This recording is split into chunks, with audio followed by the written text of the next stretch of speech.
Sur cette parcelle de maïs semée fin mai, Damien n'aura rien à récolter. Les épis sont secs, les grains à peine formés.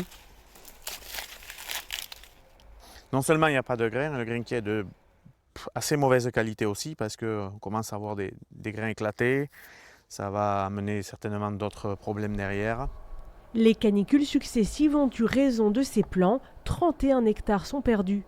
5 autres hectares semés plus tardivement ont mieux résisté, mais subissent à présent le manque d'eau. Avec les restrictions en vigueur, Damien n'arrose qu'1 jour sur 2 et les réserves s'épuisent. Et du coup, on ne va pas avoir l'eau pour là, d'ici 15 jours, ça y est, c'est fini, on arrête d'irriguer. Donc des cultures qui sont en bel état comme celle-là, on n'y arrivera pas, on n'amènera pas au bout.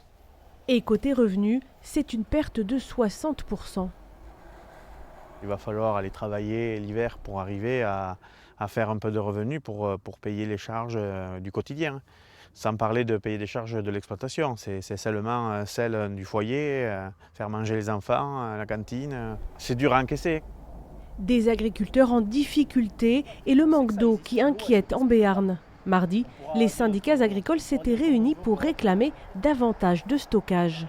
On a 20 ans de retard sur l'ensemble des ouvrages et maintenant, si on avait toute cette eau, on serait capable de faire face à ce changement climatique.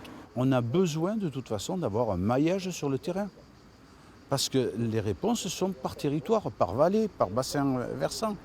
Selon le groupement des irrigants, il manquerait 200 millions de mètres cubes d'eau pour tout le département.